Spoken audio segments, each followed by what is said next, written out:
नमस्कार, स्वागत है आप सभी दर्शकों का कालचक्र में। मैं हूं विपनेश माथुर और मेरे साथ हैं प्रश्न कुंडली विशेषज्ञ पंडित सुरेश पांडे जी। पंडित जी, बहुत बहुत स्वागत है कालचक्र में। क्या हर पंचक है अशुभ? क्या हर पंचक बढ़ाएगा दुर्भाग्य? पंचक के 5 दिन किसको रहना होगा संभलकर? जानने के लिए देखिए कालचक्र। जी हाँ, कालचक्र शुरू होते ही आप शुभ मुहूर्त पर गौर करते होंगे। इसमें पंडित जी अक्सर पंचक का जिक्र करते हैं, आपको याद आ रहा होगा। क्या आप जानते हैं कि पंचक क्या होता है? पंचक किसके लिए अशुभ होता है? पंचक में शुभ कार्य करना सही है या गलत? पंचक में किन बातों का ध्यान रखना चाहिए? आज प्रश्न कुंडली विशेषज्ञ पंडित सुरेश पांडे जी पंचक से जुड़े हर भ्रम को दूर करेंगे, आपको पंचक से जुड़ी सबसे सही और सटीक जानकारी देंगे। तो बने रहिए कालचक्र के साथ। और इसके अलावा अगर आपके मन में कोई भी सवाल है तो आप हमें फोन कर सकते हैं। हमारा नंबर जल्दी से नोट कर लीजिए, नंबर है 012066522411। और आज की अपनी चर्चा की हम शुरुआत करते हैं। हिंदू संस्कृति में किसी भी तरह का कार्य करने से पहले पंचक पर गौर क्यों किया जाता है? साथ ही किसी की मृत्यु अगर पंचक के दौरान हो जाए तो परिवार वालों को क्या करना चाहिए? पंडित जी से सबसे पहले ये जानते हैं। पंडित जी, आज हम पंचक को लेकर चर्चा कर रहे हैं, तो तमाम जितने भी दर्शक हैं जिनको जानकारी नहीं है पंचक को लेकर, मैं चाहती हूँ आप सबसे पहले इस सवाल का जवाब दें कि अगर पंचक देखना इतना महत्वपूर्ण क्यों है? देखो, ऐसा है कि सनातन धर्म में, हिंदू संस्कृति में, ज्योतिष शास्त्र में हर कार्य मुहूर्त देखकर करने का विचार है। और मुहूर्त कैसे आधारित होते हैं? मुहूर्त स्वर पर आधारित होते हैं। अगर आप स्वर विज्ञान का अध्ययन किए होंगे तो मेरी बात आसानी से समझेंगे। हर दिन ये निश्चित होता है कि किस दिन आपके सुबह उठने पर आपके कौन से नाक से श्वास चलेगी, बाएं से चलेगी कि दाहिने से चलेगी, ये एकदम निश्चित है। अगर सोमवार है तो किस नाक से सांस चलेगी, मंगलवार है तो किस नाक से, सुबह उठते समय, और उसके बाद उसी क्रम से श्वास बदलती है। और इन्हीं स्वरों को देख करके मुहूर्तों का निर्णय किया जाता है। इसमें सबसे महत्वपूर्ण है पंचक। जब भी कोई कार्य शुरू किया जाता है तो उसमें शुभ मुहूर्त के साथ पंचक का भी विचार किया जाता है। आज मैं आपको पंचक से जुड़े हर भ्रम को दूर करने का प्रयास करूंगा। नक्षत्र चक्र में कुल 27 नक्षत्र होते हैं, अभिजीत को जोड़कर 28 नक्षत्र होते हैं, लेकिन सामान्य गणना में 27 नक्षत्रों की ही गणना की जाती है। अब इनमें अंतिम के 5 नक्षत्र दूषित माने गए हैं, जैसे धनिष्ठा, सद्विषा, पूर्व भाद्रपद, उत्तर भाद्रपद और रेवती। हर नक्षत्र में 4 चरण विभाजित हैं। 27 नक्षत्रों में 4-4 चरण के हिसाब से कुल 108 चरण होते हैं। एक राशि में 9 चरण होता है, इसलिए 9 से अगर आप 108 में भाग देंगे तो शेष 12 आएगा। 12 राशियां हैं, 12 लग्न हैं, यही 9-9 चरणों की एक राशियां हैं। पंचक धनिष्ठा नक्षत्र के तीसरे चरण से प्रारंभ होकर रेवती नक्षत्र के अंतिम चरण तक रहता है, माने 4.5 नक्षत्र का पंचक होता है। ऐसे में धनिष्ठा से रेवती तक 5 दिन हुए। ये 5 दिन पंचक लगा रहता है। पंचक यानी 5 दिन कोई भी अशुभ कार्य हो तो उसकी आवृत्ति 5 बार होती है।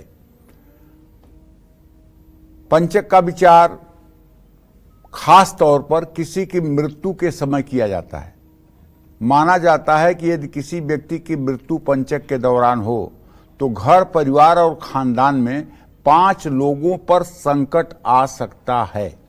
ऐसे में जिस व्यक्ति की मृत्यु पंचक में होती है उसके दाह संस्कार के समय आटे, चावल या कुसा के पुतले बना करके 5 पुतले बना करके उसका भी दाह संस्कार कर दिया जाता है। इससे पंचक का दोष समाप्त होता है और पंचक का दोष परिवार पर नहीं लगता है। इसी तरह से विवाह में जो मंडप बनाया जाता है, आजकल तो होटल और मैरिज लॉन से शादियां हो रही हैं और एक केवल बांस की कनई लगा करके और वही मंडप मान लिया जाता है, लेकिन पहले हमारे सनातन धर्म में 5 बांस अच्छी तरह से गाड़े जाते थे। उसको मतलब कि जो है सरपत से अच्छी तरह से उसका मंडप बनाया जाता था, उसमें अच्छे से गांठ लगाई जाती थी और बांधा जाता था। तो मंडप निर्माण पंचक में नहीं करना चाहिए। और आज भी दावे के साथ कह रहा हूं, गांव में जहां मंडप बनते हैं, घर के आंगन में जहां मंडप बनते हैं, वहां कभी कोई पंडित भूल करके भी पंचक में मंडप निर्माण और बांस गाड़ने की बात नहीं कहेगा। पंचक से पहले ही ये क्रिया हो जानी चाहिए, क्योंकि विवाह का मुहूर्त तो है रेवती, विवाह रेवती में होता है, लेकिन पंचक में फिर नहीं। उसके पंचक से पहले ही बांस और जो अपना मंडप है विवाह का, वो बन जाना चाहिए। इसी तरह से चारपाई जो बुनी जाती है, ये वाली चारपाई नहीं जिसमें पट्टा लगता है, जो बुनी जाती है जिसमें मतलब कि सुतली लगती है, वो चारपाई भी बनाने का शास्त्रों में निषेध किया गया है पंचक में। पंचक में जैसे आपके घर की छत बनने वाली है और छत पे आपकी सरिया बिछ रही है, तो सरिया को, 2 सरिया को एक लोहे के तार से बांधा जाता है, ये भी कार्य नहीं करवाना चाहिए, क्योंकि गांठ जो है वो पंचक में लगाना ही नहीं चाहिए। ये भी इस कार्य का भी निषेध है। पंचक में छत का जो सरिया होता है उसका बांधना जो है एकदम निषेध माना गया है। इसी तरह से पंचक में कहीं भी अगर गांठ लगाने का अवसर है तो उसे निषेध किया गया है। पंचक में ये सब कार्य नहीं करने चाहिए। तो आप अगर इन सब बातों का ध्यान देंगे तो निश्चित रूप से मतलब कि एक बहुत बड़े अशुभ समय से बचेंगे। जय मां विंध्यवासिनी। और आइए अब राशिफल की शुरुआत करते हैं। और सबसे पहले हम बात करेंगे मेष राशि की। कैसी रहेगी आर्थिक स्थिति, कामकाज, रिश्ते और सेहत, साथ ही क्या है आज का उपाय आपके लिए, शुभ अंक और शुभ रंग। अगर आपकी मेष राशि है तो आपके राशि में इस समय सूर्य और शुक्र की युति बनी हुई है। आपका राशि स्वामी अभी भी व्यय भाव में है, लेकिन आपके धन भाव में देवगुरु बृहस्पति प्रवेश कर चुके हैं। अब भाई मैं ये कहना चाहता हूं कि आपका बैंक बैलेंस बढ़ने का अभियोग शुरू हो रहा है। मान सम्मान से जुड़ा कोई महत्वपूर्ण फैसला आप ले सकते हैं। परिवार को समय दीजिए। आज आपकी सेहत अच्छी रहेगी। अति आत्मविश्वास से बचिए और समय बर्बाद मत करिए। किसी भूखे व्यक्ति को भोजन कराइए, ये बड़ा पुण्य का कार्य है। शुभ अंक आपके लिए 9 है, शुभ रंग आपके लिए लाल है। जय मां विंध्यवासिनी। आइए अपनी चर्चा को आगे बढ़ाते हैं। पंडित जी, एक और सवाल है पंचक से जुड़ा हुआ। लोगों के मन में बहुत सारे भ्रम हैं। कुछ लोग ये कहते हैं कि पंचक में शुभ कार्य नहीं हो सकते, क्या ये सच है? नहीं, पंचक में शुभ कार्य हो सकते हैं। रेवती नक्षत्र पंचक का है, उस दिन विवाह भी होता है, उस दिन गृह प्रवेश भी होता है। लेकिन हाँ, पंचक की जो क्रियाएं होती हैं वो वर्जित हैं जी। पंचक की जो क्रियाएं हैं वो वर्जित हैं, जैसे गांठ लगाना, किसी चीज की बुनाई करना, किसी चीज को बांधना, ये सारी चीजें पंचक में मतलब जो कि अभी आप त्याज्य बता हैं, रहे थे। जो मैं बता मतलब रहा यानी हूँ। शुभ कार्य कर सकते जी हैं। बिल्कुल कर सकते हैं जी। हाँ। अब मैं पंचक से जुड़े आपके सभी जो दिमाग में संशय है उसे दूर करने का प्रयास करूंगा। क्या वाकई ऐसा है कि पंचक में कोई भी शुभ कार्य नहीं किया जाना चाहिए? ये जान लीजिए। सबसे पहले मैं बताता हूं रोग पंचक के बारे में। रविवार को अगर धनिष्ठा नक्षत्र हो और उस दिन से पंचक शुरू हो तो ये पंचक रोग पंचक कहलाता है। इसके प्रभाव से ये 5 दिन शारीरिक और मानसिक परेशानियों को बढ़ाने वाला होता है। इस पंचक में किसी भी तरह के शुभ कार्य नहीं करने चाहिए। मांगलिक कार्यों के लिए भी पंचक अशुभ माना जाता है। इस दिन पूजा पाठ और यज्ञ भी नहीं करना चाहिए जब रोग पंचक हो, माने रविवार के दिन जब पंचक शुरू हो। अब मैं बात करता हूं नृप पंचक, जिसको राज पंचक भी कहते हैं।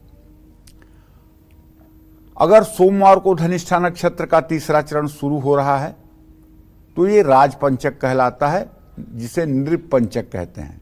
पहले देश में राजा होते थे ना, तो राजा होते थे तो इसीलिए उसको नृप पंचक नाम दिया गया है।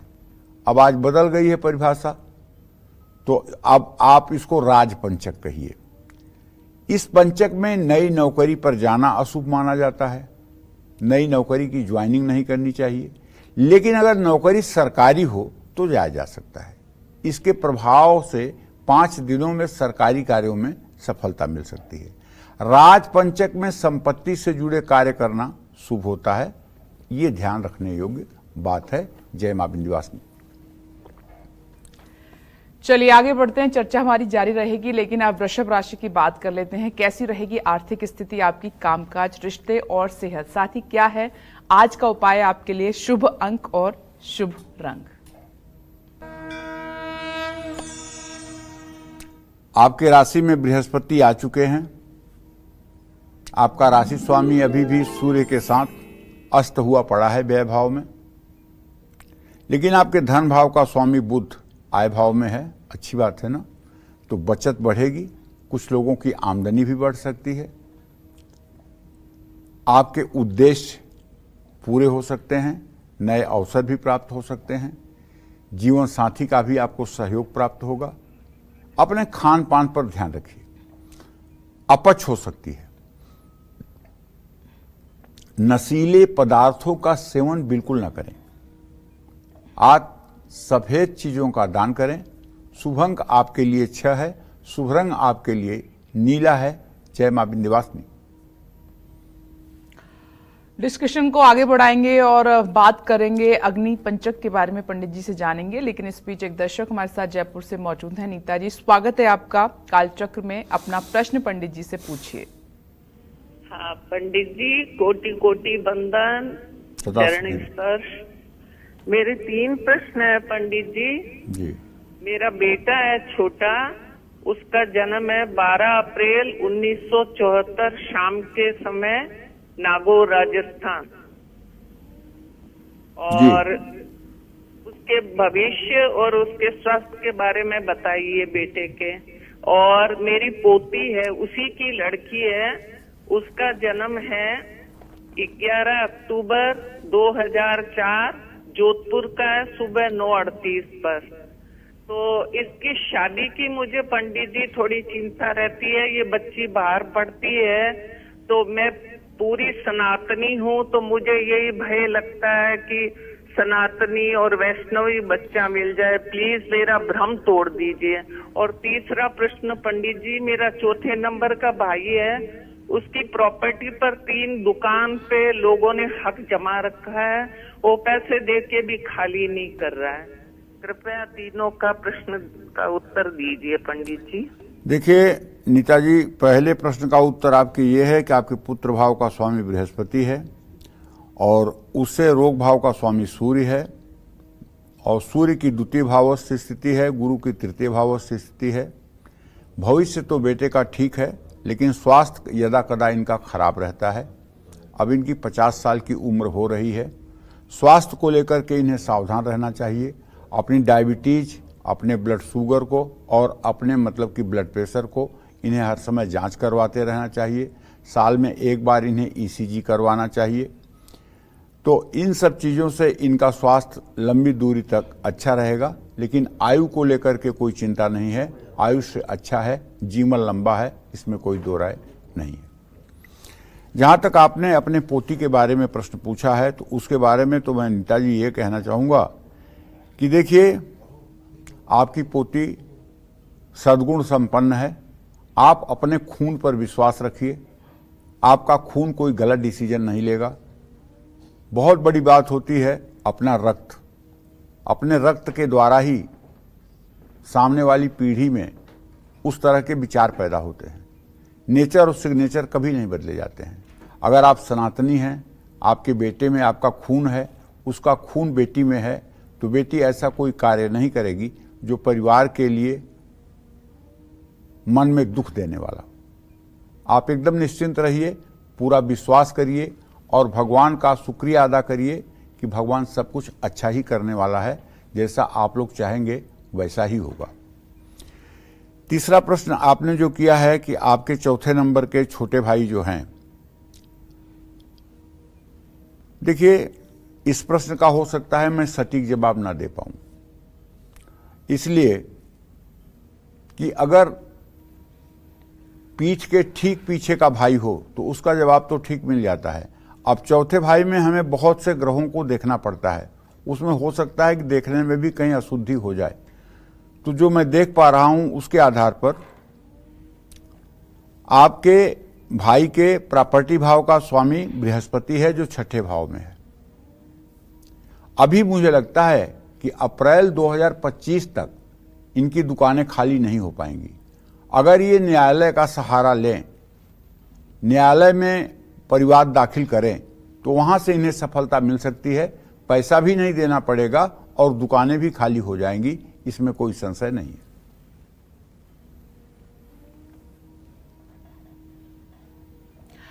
चलिए चर्चा को आगे बढ़ाते हैं और अग्नि पंचक के बारे में पंडित जी से जानते हैं। पंडित जी, अब हम अग्नि पंचक की बात कर रहे हैं, इसमें कौन से हमें कार्य करने चाहिए और कौन से नहीं करने चाहिए?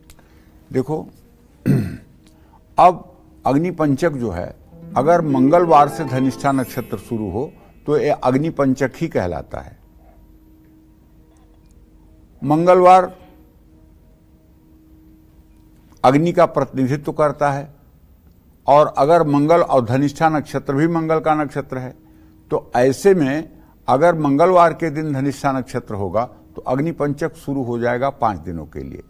इन 5 दिनों में कानूनी काम, विवाद या अपना हक प्राप्त करने के लिए प्रयास करना चाहिए। लेकिन मंगलवार से जो पंचक शुरू होता है उसमें अग्नि भय होता है। इस अग्नि भय में घर की छत नहीं डालनी चाहिए, क्योंकि घर में बार बार शॉर्ट सर्किट और आग लगने की संभावना होती है। इस पंचक में किसी तरह का निर्माण कार्य, गृह प्रवेश, औजार मशीनरी का काम शुरू नहीं करना चाहिए। और इसी क्रम में ये भी जान लीजिए कि अगर पंचक का प्रारंभ बुधवार को हो या गुरुवार को हो तो इनमें बहुत ज़्यादा अशुभ नहीं माना जाता। बुधवार और गुरुवार को, जैसे आज गुरुवार है, आज से पंचक प्रारंभ हो रहा है 2 बजे दिन से, तो ये पंचक दोषी नहीं है। पंचक के मुख्य निषेध कर्मों को छोड़कर कोई भी कार्य किया जा सकता है। जय मां विंध्यवासिनी। हम मिथुन राशि की बात करेंगे, राशिफल आपका जानेंगे, आपका दिन आज कैसा रहने वाला है ये भी पंडित जी आपको बताएंगे। लेकिन सोनभद्र से दर्शक शालू जी इस वक्त हमारे साथ मौजूद हैं। स्वागत है आपका कालचक्र में। अपना प्रश्न पंडित जी से कीजिए। नमस्ते पंडित जी। हाँ, सदा सुखी रहिए। नाम बताइए अपना। हम शीलू पांडे बोल रहे हैं और सोनभद्र से। शीलू पांडे।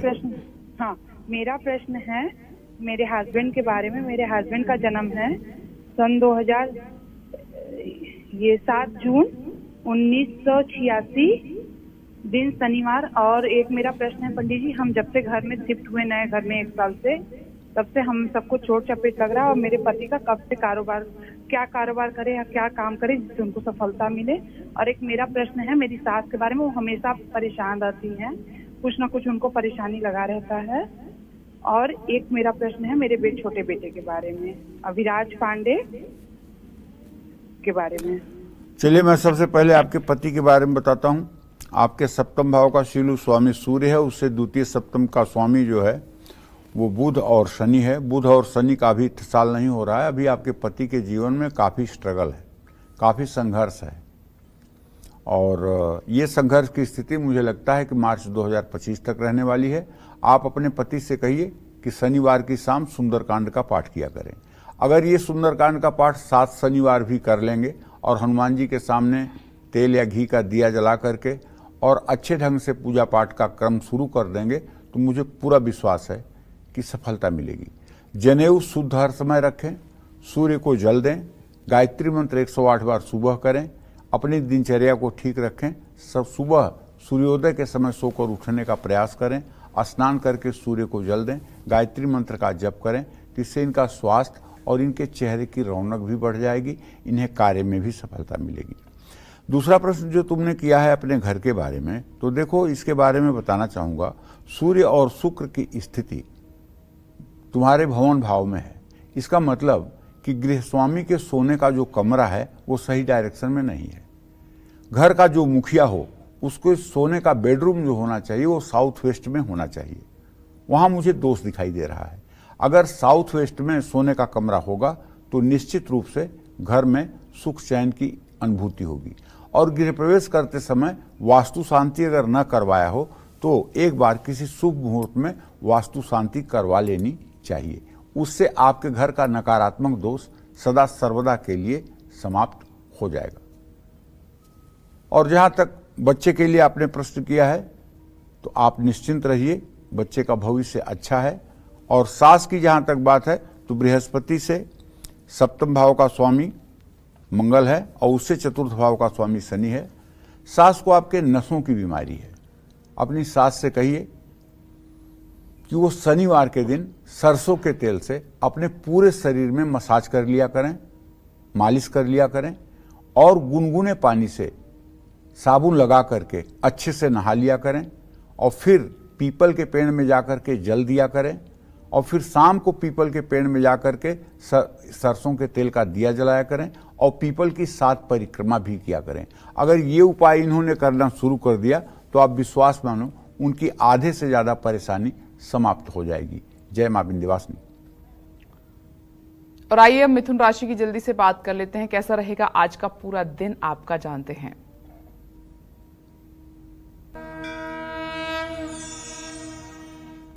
मिथुन राशि के जातकों को बताना चाहूंगा कि आपकी ग्रह स्थिति यह है कि बुध की दृष्टि आपके चतुर्थ भाव पर है और बुध शुक्र के साथ युक्त है, शनि आपके भाग्य स्थान में है। अगर आप मिथुन राशि के जातक हैं और रियल एस्टेट का काम करते हैं, जमीन के खरीद बिक्री का काम करते हैं या ब्रोकरशिप का काम करते हैं तो आज आपको लाभ मिलने वाला है। काम का बोझ बढ़ सकता है। मेरा सुझाव आपके लिए यह है कि परिवार के साथ भी आपको समय बिताना चाहिए। अगर कोई पुराना रोग है तो उससे भी आपको आराम मिल जाएगा। जल्दबाजी और गलत संगत और गलत काम से आपको बिल्कुल दूरी बना लेनी चाहिए। अनाज किसी धर्म स्थान में दान करना चाहिए। शुभ अंक आपके लिए 7 है, शुभ रंग आपके लिए गुलाबी है। जय मां विंध्यवासिनी। कर्क राशि का भी राशिफल हम जानेंगे, आप इंतजार कर रहे हैं बस थोड़ी देर में। इस बीच एक दर्शक हमारे साथ अरुणा जी जुड़ गई हैं। बहुत बहुत स्वागत है आपका कालचक्र में। कहां से बात कर रहे हैं और उसके बाद अपना प्रश्न पंडित जी से कीजिए। हेलो। हाँ बोलो। पंडित जी नमस्ते। नमस्ते। पंडित जी मैं हापुड़ से बोल रही हूँ, अरुणा जी। मेरे एक बेटा और एक बेटी हैं। बेटे का नाम रोबिन और बेटी का नाम भारती जी। बेटे की उम्र 1998, दिन रात 9:45 पर, दिन बुधवार, और बेटी की 1:45 दोपहर और दिन बुधवार। इनके भविष्य के बारे में पूछना पंडित जी।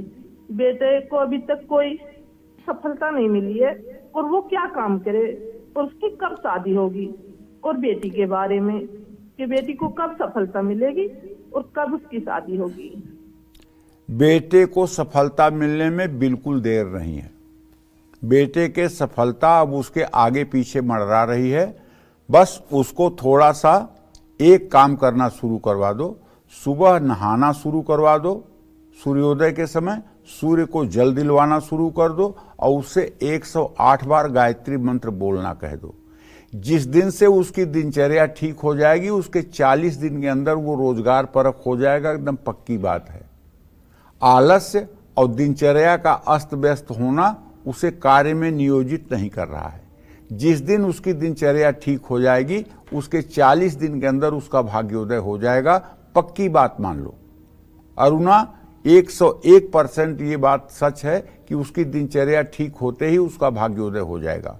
इसलिए उससे आग्रह करो कि भैया आप सूर्योदय के समय उठ जाओ, नहा लो और सूर्य को जल दो और गायत्री मंत्र का जप करो, और उसके बाद जो भी काम आपके समझ में आता है उसके लिए प्रयास करो।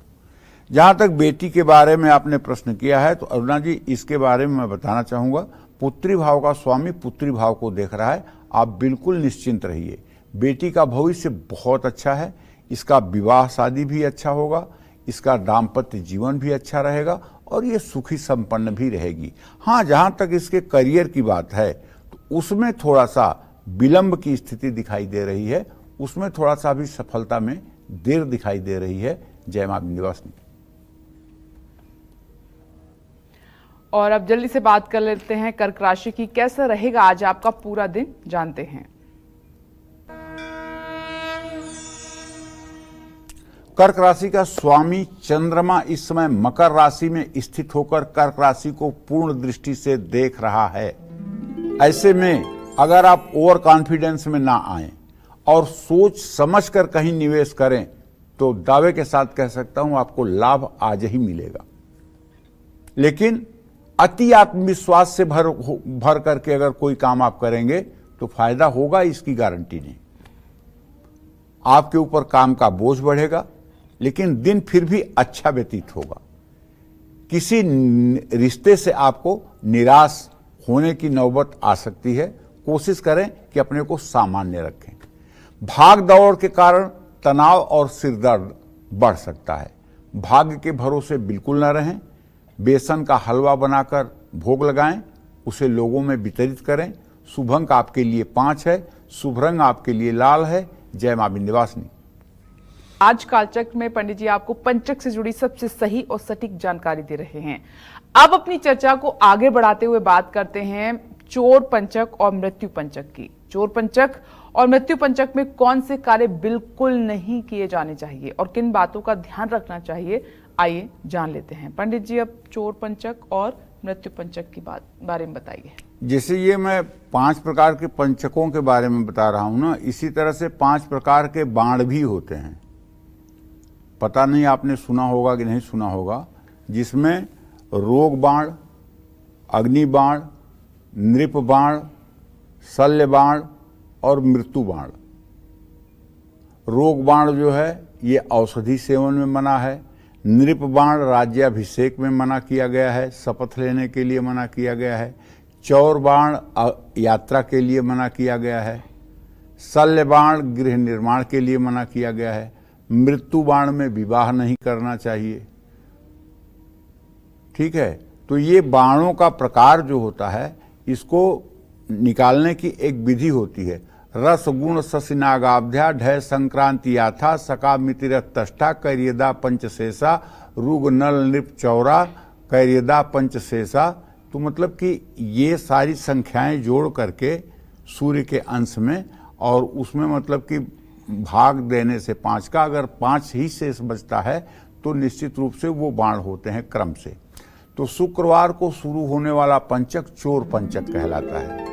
इस पंचक में यात्रा करना मना होता है। इस पंचक में लेन देन कारोबार किसी भी तरह का सौदा नहीं करना चाहिए, वरना धन हानि का योग बन जाता है। अब बात करता हूं मृत्यु पंचक का। शनिवार को अगर धनिष्ठा नक्षत्र का 3रा चरण हो तो ये मृत्यु पंचक कहलाता है। ये पंचक मृत्यु तुल्य कष्ट देता है। इन 5 दिनों में किसी तरह के जोखिम भरे काम नहीं करने चाहिए।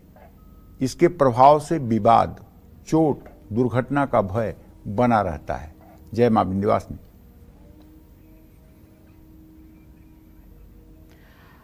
और सिंह राशि की हम बात करेंगे थोड़ी देर में। एक दर्शक हमारे साथ जुड़ गए हैं कांगड़ा से, हम उनसे बात कर लेते हैं। आपका कालचक्र में स्वागत है। अपना नाम बताकर पंडित जी से प्रश्न कीजिए। हेलो। हाँ बोलिए।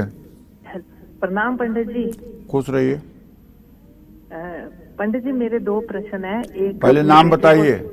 जी, मेरा नाम बिन्नी है, मैं कांगड़ा हिमाचल प्रदेश से बोल रही हूँ। क्या नाम है? बिन्नी। बीनी। अच्छा। हाँ जी पंडित जी, 2 प्रश्न है। एक बेटे को लेकर, उसका जन्म 12 नवंबर 2008 बुधवार शाम 6:30 के आसपास का है। जी जी जी। पंडित जी वो अभी 10th क्लास में है, तो आगे मतलब क्या वो पढ़ाई करे जिससे उसका आगे फ्यूचर बने। और अपनी क्या पंडित जी वो स्टेट पुलिस में भी SI का टेस्ट दे सकता है। और दूसरा प्रश्न है पंडित जी, मेरे ससुराल में हमारा जॉइंट मकान है, तो वहीं पर पंडित जी हम क्या इकट्ठा ही मकान डालें या अलग से, मतलब क्या ठीक रहेगा? देखिए ऐसा है बिनी जी, आपके पुत्र भाव का स्वामी बुध है और उसे विद्या भाव का स्वामी शनि है और उसे आजीविका भाव का भी स्वामी बुध है। आपको अपने बेटे को कॉमर्स की पढ़ाई करवानी चाहिए और उसको बैंकिंग के लिए तैयार करना चाहिए। उसकी आजीविका बैंकिंग के क्षेत्र में बहुत अच्छी हो सकती है। इंश्योरेंस, बैंकिंग और रेवेन्यू डिपार्टमेंट से जुड़ा कोई भी काम वो बहुत अच्छे से कर सकता है। जहाँ तक आपने मकान बनाने की बात पूछी है, तो चंद्रमा से चतुर्थ भाव में सूर्य और शुक्र की स्थिति है, मंगल राहु के साथ है। साझे में मकान बनाना आपके भविष्य के लिए अच्छा नहीं है। आप जो भी अपना मकान बनाएं वो अलग से बनाएं, क्योंकि साझे में बनाए हुए मकान में आप कभी सुख नहीं पाएंगी। इस बात का पूरी तरह से ध्यान रखें। जय मां विंध्यवासिनी। चलिए अब जल्दी से सिंह राशि की बात कर लेते हैं। आप सभी जातकों का आज का दिन कैसा रहने वाला है, जानते हैं।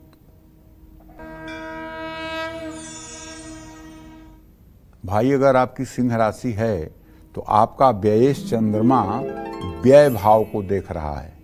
व्ययेश अगर व्यय भाव को देखे तो इसका सीधा मतलब निकालिएगा कि आज आपकी जेब ढीली होने वाली है, माने खर्च बढ़ेगा, न चाहते हुए भी खर्च करना पड़ेगा। लेकिन अच्छी बात यह है कि आयेश बुध की स्थिति ठीक होने के कारण अचानक लाभ मिलने का भी योग बना हुआ है और मुश्किल से मुश्किल काम भी आप पूरे कर पाएंगे। और यदि आप विवाह योग्य हैं तो आपकी शादी की बात पक्की हो सकती है। स्वास्थ्य आपका अच्छा रहेगा। जल्दी किसी पर भरोसा मत करिए। 7 तरह के अनाज पंछियों को डालिए। शुभ अंक आपके लिए 4 है। शुभ रंग आपके लिए सफेद है। जय मां विंध्यवासिनी। आगे हम कन्या राशि की बात करेंगे, आपका राशिफल आज का जानेंगे, लेकिन दर्शक अलका जी दिल्ली से हमारे साथ मौजूद हैं। स्वागत है आपका कालचक्र में। अलका जी, अपना प्रश्न पंडित जी से कीजिए। जी नमस्कार। हाँ नमस्कार। पंडित जी, मैं अपने बेटे के बारे में पूछना चाहती हूँ। मेरे बेटे का नाम है अंश और सन 2010 का उसका जन्म है। दिन बुधवार, शाम 5:55 का। वो बीमार रहता है सर बाबा। अलका ऐसा है कि देखो, तुम्हारे पुत्र भाव के छठे रोग स्थान में जो है चंद्रमा की स्थिति है। तुम्हारे बेटे को हर समय एलर्जी और खून से संबंधित रोग की समस्या है। तुम्हें चाहिए कि बच्चे के एक बार उसके मतलब कि लंग्स का टेस्ट करवा लो। उसकी लंग्स कैसी है, उसके लंग्स में कहीं बचपन में निमोनिया वगैरह तो नहीं हुई है, कहीं उसके लंग्स में कैविटी तो नहीं हो गई है, कहीं उसके लंग्स में कफ तो नहीं जमा होकर के सूख गई है। इन सब चीज़ों का किसी अच्छे डॉक्टर से परामर्श आपको लेना चाहिए। और दूसरी बात, रोग भाव का स्वामी शनि है तो नस से संबंधित भी रोग है। अगर इन रोगों से आप निदान चाहते हो तो शनिवार के दिन बच्चे के हाथ से आधा किलो सरसों का तेल, 1 किलो काली उड़द की दाल और 1-1 रुपए के 8 सिक्के 7 शनिवार किसी शनि मंदिर में दान करना चाहिए। इससे निश्चित रूप से इसके सेहत में सुधार की संभावना बनेगी, इसमें कोई दो राय नहीं है। अभी ठीक होने की संभावना बहुत ज़्यादा है और बहुत अच्छे से ठीक हो सकता है इन उपायों को करके, और किसी अच्छे विशेषज्ञ डॉक्टर से परामर्श लेना चाहिए। उसका उपचार इन्हें शीघ्र ठीक कर देगा। और हाँ, आपको एक उपाय मैं बता रहा हूँ जिससे आपका बेटा चिरंजीवी भी होगा, दीर्घायु भी रहेगा। आप केवल मेरी बात मान लीजिए। आप 40 दिन लगातार, सोमवार से शुरू करके 40 दिन लगातार किसी शिवालय में जाइए, शिव मंदिर में जाइए और घर से कच्चा दूध लेकर जाइए। वहाँ जा कर के शिवालय में पहले जल चढ़ाइए नमः शिवाय बोलते हुए, फिर दूध चढ़ाइए, फिर हो सके तो चीनी का थोड़ा सा रस लेकर जाइए, उसे भी शिवलिंग पर चढ़ाइए और थोड़ी सी शहद लगा करके शिवलिंग पर लेप कर दीजिए। उसके बाद फिर शुद्ध जल डाल करके शिवलिंग को अच्छे से धो करके साफ कर दीजिए और उसके बाद कुछ बेलपत्र ओम नमः शिवाय कहते हुए अर्पित करिए, धूप दीप जला करके। और थोड़ा सा कोई भी मिठाई आपके पास हो या नहीं मिठाई है तो गुड़ भी हो, उसका भोग लगा दीजिए और जब तक मंदिर में रहिए तब तक ओम नमः शिवाय मुंह से हर समय चलता रहे। ये उपाय आप 40 दिन बेटे के लिए कर दीजिए। मेरी पूरी मतलब कि आत्मा कह रही है, मेरा विश्वास कह रहा है कि आपका बेटा एकदम निरोग होकर के और एकदम कमल के फूल की तरह खिल जाएगा और आपकी सारी चिंता मिट जाएगी। जय मां विंध्यवासिनी। कन्या राशि की बात करते हैं, जानते हैं आपका राशिफल। कैसी रहेगी आर्थिक स्थिति, कामकाज, रिश्ते, सेहत, साथ ही क्या है आज का उपाय, शुभ अंक और शुभ रंग आपके लिए, जानते हैं। कन्या राशि के जातकों को बताना चाहूंगा कि यद्यप बुध की दृष्टि तो आपके राशि पर है, आपके राशि स्वामी की, और आपके द्वितीय भाव का स्वामी शुक्र भी अपने भाव को पूर्ण दृष्टि से देख रहा है। बचत तो आप कर लेंगे, सेविंग्स तो आप कर लेंगे, उधार दिया हुआ पैसा भी आपको वापस मिल जाएगा, लेकिन वर्क प्लेस पर, कार्य क्षेत्र में विवाद का योग बन रहा है, इससे सतर्क रहना है। आपको कोई उकसा सकता है जिससे आप उत्तेजित हो जाएं और उससे आपका नुकसान होगा। अगर आप विवाहित हैं तो अपने जीवन साथी की भावनाओं का ध्यान रखें, स्वस्थ और ऊर्जावान इससे आप महसूस करेंगे। अहंकार से बचने की कोशिश करें। केतु के मंत्र ओम कें केतवे नमः का जप करें। शुभ अंक आपके लिए 1 है, शुभ रंग आपके लिए पीला है। जय मां विंध्यवासिनी। अब अपनी इस खास चर्चा को जो कि पंचक से जुड़ी हुई है उसको और आगे बढ़ाते हुए बात करते हैं, कैसा होता है पंचक के नक्षत्रों का अशुभ प्रभाव। अब पंडित जी आपको ये बताने वाले हैं। पंडित जी बताइए। देखिए, पंचक में 5 नक्षत्र होते हैं, धनिष्ठा, सद्भिषा, पूर्व भाद्रपद, उत्तर भाद्रपद, रेवती। धनिष्ठा नक्षत्र में आग लगने का भय रहता है। ऐसे में धनिष्ठा नक्षत्र में अग्नि से जुड़े कार्य नहीं करना चाहिए। धनिष्ठा नक्षत्र में दक्षिण दिशा की यात्रा नहीं करनी चाहिए। सद्भिषा नक्षत्र में वाद विवाद के योग बनते हैं। पूर्व भाद्रपद रोग कारक नक्षत्र है, यानी इस नक्षत्र में बीमारी होने की संभावना सबसे अधिक रहती है। उत्तरा भाद्रपद नक्षत्र में धन हानि का योग बनता है। रेवती नक्षत्र में नुकसान और मानसिक तनाव होने की संभावना रहती है। रेवती नक्षत्र में घर की छत कभी भी नहीं बनवानी चाहिए, इससे धन हानि की संभावना बनी रहती है। इन सब बातों का, छोटी छोटी बातों का अगर जीवन में ध्यान कर लिया जाए तो बहुत से मतलब की परेशानियों से हम बच सकते हैं। जय मां विंध्यवासिनी। कालचक्र दर्शक किरण जी गाजियाबाद से इस वक्त फोन लाइन पर हमारे साथ जुड़ गई हैं। स्वागत है आपका। अपना सवाल पंडित जी से कीजिए। किरण जी नमस्कार पंडित जी। हाँ, सदा सुखी रहिए। पंडित जी मैं किरण बोल रही हूँ। मेरा जन्म है 22 जून 1973। पंडित जी मेरी हेल्थ ठीक नहीं रहती है, मैं बीमार बहुत जल्दी हो जाती हूँ। और पंडित जी दूसरा मेरा क्वेश्चन है, मेरी बेटी ईशा है, मैंने उसकी शादी तय करी है। लड़के का नाम है आयुष, उसका जन्म है 16 जून 1995। उनका भविष्य कैसा रहेगा दोनों बच्चों का, और उनका दाम्पत्य जीवन कैसे रहेगा। और तीसरा क्वेश्चन है पंडित जी, मेरा बेटा ईशांत है, वो उसका भविष्य कैसा रहेगा, वो पढ़ाई में मन लगाए, उसके लिए कोई उपाय बताइए पंडित जी। चलिए, पहला प्रश्न जो आपका है वो ये है कि आपके स्वास्थ्य से संबंधित। तो देखिए, आपके रोग भाव का स्वामी मंगल है और उससे छठे भाव का स्वामी सूर्य है। आपको हड्डियों में रोग है और दर्द की बीमारी है। मैं कोई डॉक्टर तो नहीं हूं, लेकिन ज्योतिष में ग्रहों के आधार पर कह सकता हूं, आपको अपने विटामिन से एक बार चेक करवाने चाहिए। आपके विटामिन का संतुलन मुझे ठीक नहीं दिखाई दे रहा है। विटामिन डी, विटामिन B12, ये सब जो विटामिन होती हैं, इनकी कमी है, जिसके कारण आपका शरीर रोगग्रस्त हुआ है। अगर इसकी आप जांच करवा लें, इसका उपचार कर लें, तो आप स्वस्थ हो सकती हैं। दूसरा, स्वस्थ होने के लिए आपको बताना चाहूंगा कि आप नित्य किसी शिवालय में जाकर के शिवलिंग पर जल और बेलपत्र ये आप अर्पित करना शुरू कर दें और एक घी का दिया जला करके शिव जी को कुछ प्रसाद चढ़ाएं। हो सके तो फल चढ़ाएं, हो सके तो कोई मिठाई चढ़ाएं, नहीं हो सकता है तो गुड़ चढ़ाएं, गुड़ का भोग लगाएं और 40 दिनों तक लगातार शिवालय में जाकर के शिव मंदिर का दर्शन पूजन करने से आप निरोग हो सकती हैं। लेकिन एक बार अपना ठीक से आप जांच करवाएं। जहां तक बेटी के विवाह का प्रश्न है तो मैं आपको बताना चाहूंगा कि शुक्र और मंगल दोनों की युति द्वितीय द्वादश की है। विवाह आपने तय किया है, ठीक है, दाम्पत्य जीवन भी इनका सुखी रहेगा, इसमें भी कोई संभावना नहीं है। लेकिन अभी विवाह होने के पहले कुछ ऊपर नीचे बात हो सकती है, क्योंकि मंगल शुक्र की स्थिति द्वितीय द्वादश है, शुक्र अस्त है, इसलिए सब कुछ अभी भगवान के भरोसे छोड़ना ज्यादा उचित है। जहां तक बेटे के बारे में आपने प्रश्न किया है कि उसकी पढ़ाई अच्छी हो, तो देखिए आपके पंचम भाव का स्वामी जो सूर्य से है वो सूर्य ही है और उससे पंचम भाव का स्वामी बृहस्पति है।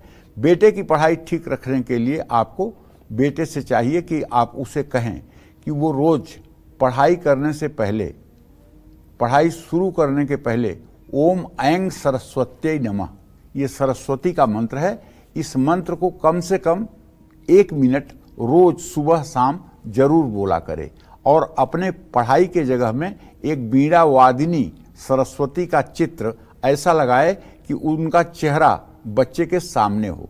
वीणा वादिनी सरस्वती का चित्र लगा करके और उन्हीं के सामने बैठ करके पढ़ाई करना चाहिए। और अगर कभी हो सके तो सफेद फूलों की माला अगर मिल जाए तो बेटे के हाथ से सरस्वती के चित्र पर सफेद फूलों की माला भी चढ़वा देनी चाहिए। अगर ये उपाय शुक्रवार के दिन कर दिया जाए तो बच्चे में एक नई ऊर्जा आपको दिखाई देगी। जय मां विंध्यवासिनी। और अब बात करते हैं तुला राशि की, कैसा रहेगा आज का पूरा दिन आपका, जानते हैं।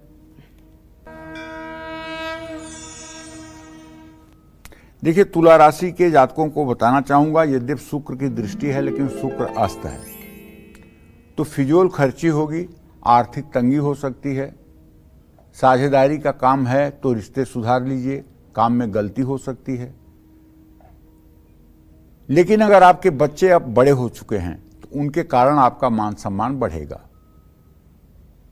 जीवन साथी से अगर नई नई शादी हुई है तो गलतफहमी हो सकती है, कोशिश करें गलतफहमी को समाप्त करें। सेहत को नज़रअंदाज न करें। अगर थोड़ी सी भी स्वास्थ्य में गिरावट है तो किसी अच्छे सुयोग्य चिकित्सक से परामर्श लें। सोच विचार कर कोई काम करें। मंदिर में सेवा दें। शुभ अंक आपके लिए 5 है। शुभ रंग आपके लिए बादामी है। जय मां विंध्यवासिनी।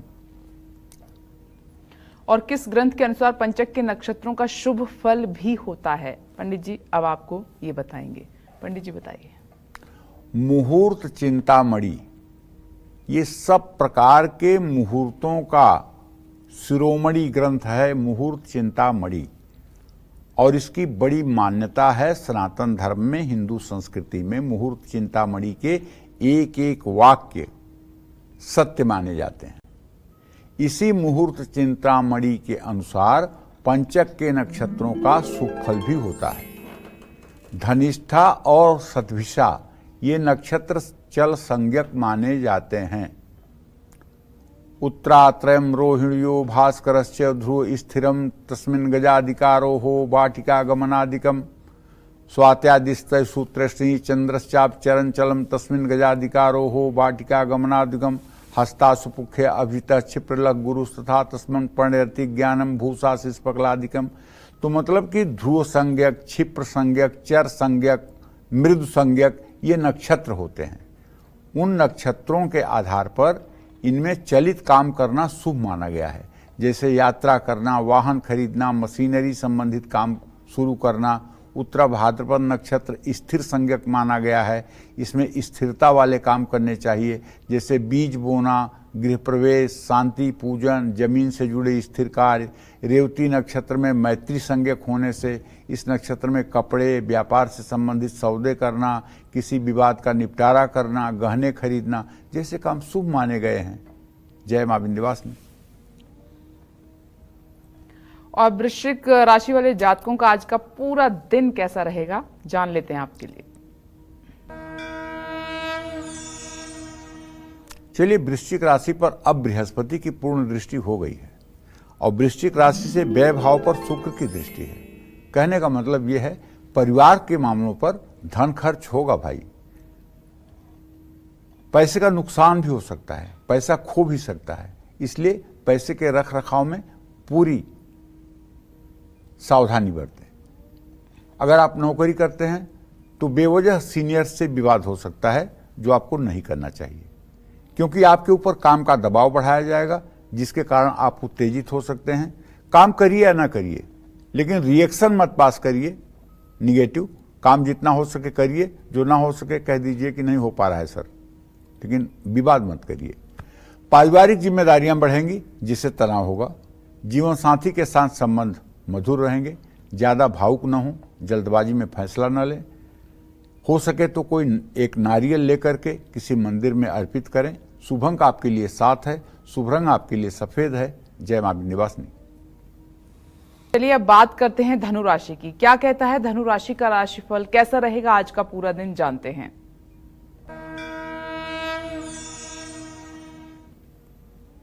देखिए, धनु राशि का बृहस्पति इस समय वृषभ राशि में स्थित हो गया है भाई। पैसे का नुकसान हो सकता है और बड़े फैसले लेने के लिए दिन अच्छा नहीं है। हाँ, बड़े फैसले तब आप ले सकते हैं जब कोई आपका अनुभवी सलाहकार हो, तब वो फैसला अच्छा हो सकता है, लेकिन उसमें किसी दूसरे की सहमति सम्मिलित हो। आप सभी जिम्मेदारियों को पूरा कर पाएंगे और दिन आपका अच्छा व्यतीत होगा। अगर आप विवाह योग्य हैं तो नए रिश्ते आने की संभावना है और शुभ समाचार भी मिलेगा। धनु राशि के जो लोग पहले से बीमारी से ग्रस्त हैं, उन्हें अपना ध्यान रखना चाहिए। अति उत्साह में आकर के गलती हो सकती है। माथे पर आपको आज चंदन का तिलक लगा के रखना चाहिए। शुभ अंक आपके लिए 5 है, शुभ रंग आपके लिए केसरिया है। जय मां विंध्यवासिनी। और जो हमारे मकर राशि के जातक हैं, उनके लिए आज उनका दिन कैसा रहेगा, आपका भाग्य आपका कितना साथ देगा, जान लेते हैं।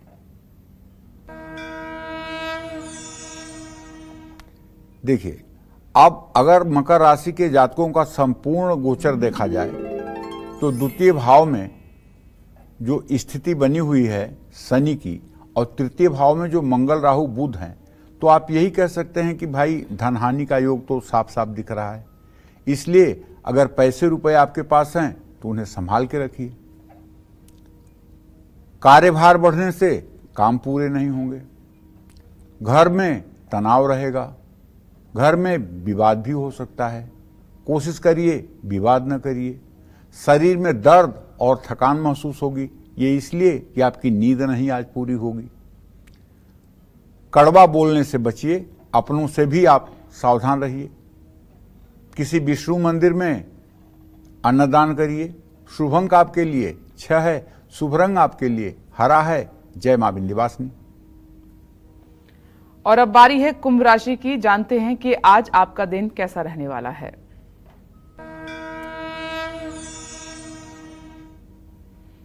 देखिए, कुंभ राशि के जातकों को बताना चाहूंगा कि आपका राशि स्वामी शनि आपकी ही राशि में है, लेकिन आपके धन भाव में मंगल राहु बुध की स्थिति है और आपके पराक्रम भाव में उच्च का सूर्य शुक्र के साथ है और आपके सुख भाव में बृहस्पति आ गया है। परिवार की जरूरतों पर खर्चा होना ही है, रोक नहीं सकते। बस एक सुझाव मेरे मान लीजिए, जल्दबाजी में कोई काम निपटाने की कोशिश मत करिए, नहीं तो भूल होगी और नुकसान होगा। आज अपनों से ही आप थोड़ी डिस्टेंस बनाकर रखें। शरीर में थकान बनी रहेगी, एक्टिव रहने का प्रयास करें। आज नया काम शुरू ना करें। भविष्य के बारे में बहुत मत सोचें। पीपल के पेड़ में जल चढ़ाएं। शुभ अंक आपके लिए 1 है, शुभ रंग आपके लिए लाल है। जय मां विंध्यवासिनी। और अब बारी है आज की हमारी ईमेल कुंडली विजेता की। आकांक्षा शर्मा जी इस वक्त हमारे साथ फोन लाइन पर जुड़ भी गई हैं। बहुत बहुत स्वागत है, मुबारकबाद आपको आकांक्षा शर्मा जी। अपना प्रश्न आप पंडित जी से कर सकती हैं और आपकी डिटेल पंडित जी के पास ऑलरेडी है। नमस्कार पंडित जी, मेरा बस यही सवाल है कि मेरी शादी 26 अप्रैल 2021 में हुई थी। अब मेरा अपने पति के साथ तलाक मतलब कोर्ट में केस चल रहा है। तलाक केस अभी नहीं लगा है पंडित जी, तलाक बता सकता हूँ और आगे मेरे भविष्य के बारे में जानना चाहती हूँ। देखो बेटा, तुम्हारी जन्म कुंडली जो है वो मीन लग्न की कुंडली है और तुम्हारी राशि मकर राशि है। तुम्हारी कुंडली बहुत कमजोर है। तुम्हारे लग्न में शनि और केतु बैठा हुआ है, विवाह भाव में मंगल और राहु है। तू मंगली है और शनि केतु की दृष्टि सप्तम भाव पर जाने के कारण तुम्हारे विवाह में बेवजह विच्छेद हो रहा है और ये भविष्य के लिए भी अच्छा संकेत नहीं है कि एक शादी टूट गई तो दूसरी अच्छी चल जाएगी, इसकी कोई गारंटी नहीं, क्योंकि 3 पापक ग्रह जो है सप्तम भाव में स्थित हैं या तो देख रहे हैं। ये बड़ा अशुभ संयोग होता है। इसके लिए खूब प्रायश्चित करना चाहिए और इसके लिए कम से कम सोमवार के 16 महीने तक व्रत जरूर करने चाहिए और भगवान शिव की बड़े मन से पूजा करनी चाहिए, माँ पार्वती की बड़े मन से पूजा करनी चाहिए, तब इस दोष का निवारण होता है। हाँ, आपके एकादश भाव में 5 ग्रह बैठे हुए हैं, चंद्रमा, बुध, शुक्र, बृहस्पति और सूर्य। ये 5 ग्रह बैठे हुए हैं और 5 ग्रह जो बैठे हुए हैं ये आपको हर समय रोजगार परक बनाकर रखेंगे। कभी ऐसा दिन आपके जीवन में नहीं आएगा जब आपकी कमाई बंद हो। कमाई हर समय होगी, सत्मार्ग से होगी और अच्छे तरह से होगी और आप बुद्धिमान हैं, इसमें कोई दो राय नहीं है। लेकिन भाग्य जो है आपका वैवाहिक मामले में अच्छा नहीं है, विवाह के मामले में आपका भाग्य अच्छा नहीं है और बाकी धन दौलत नाम सम्मान के मामले में आपका भाग्य अच्छा है। अगर आप चाहती हैं कि आपका वैवाहिक जीवन अच्छा रहे तो रोज आपको राम रक्षा स्तोत्र का सुबह शाम पाठ भी करना चाहिए और ये विवाह अगर चल जाए तो बड़ी अच्छी बात है, चलाने की पूरी कोशिश करो। अगर नहीं चल रहा है, आगे विवाह हो तो उसमें थोड़ा सा अपने आप को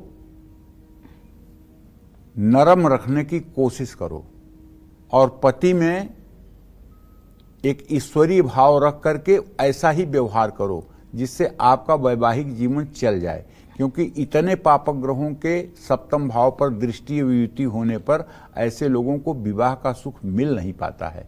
जय मां विंध्यवासिनी। स्पेशल सेगमेंट की शुरुआत करते हुए पंडित जी से जानते हैं, पंचक में अगर कोई कार्य मना है और भूलवश या मजबूरी में आपको वो करना ही पड़े तो कौन से उपाय पंचक के अशुभ प्रभावों को दूर कर सकते हैं, आइए जान लेते हैं। पंडित जी बताएं। पंचक में अगर कोई काम मना है, जैसे पंचक में किसी चीज में गांठ लगाना, किसी चीज का निर्माण करना, ये सब चीजें मना है।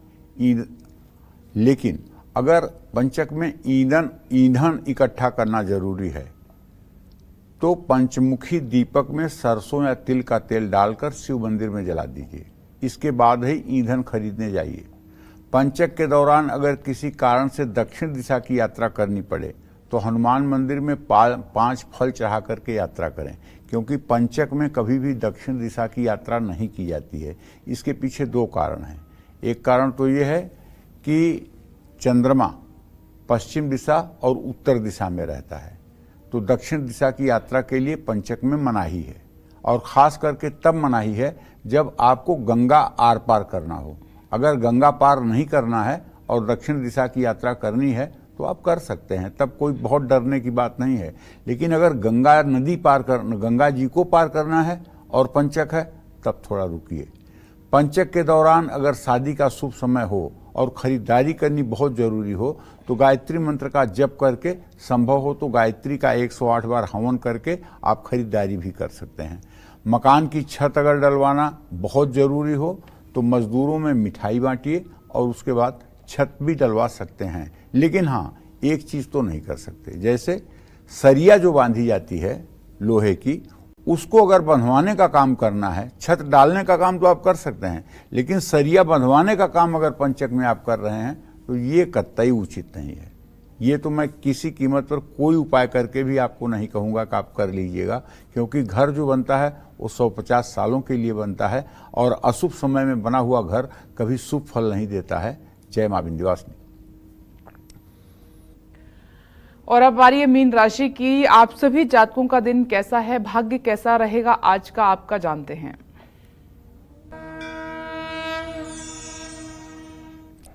देखिए, मीन राशि के जातकों को बताना चाहूंगा कि जब शनि व्ययस होकर व्यय भाव में ही बैठा है तो धन की कमी तो सताएगी आपको।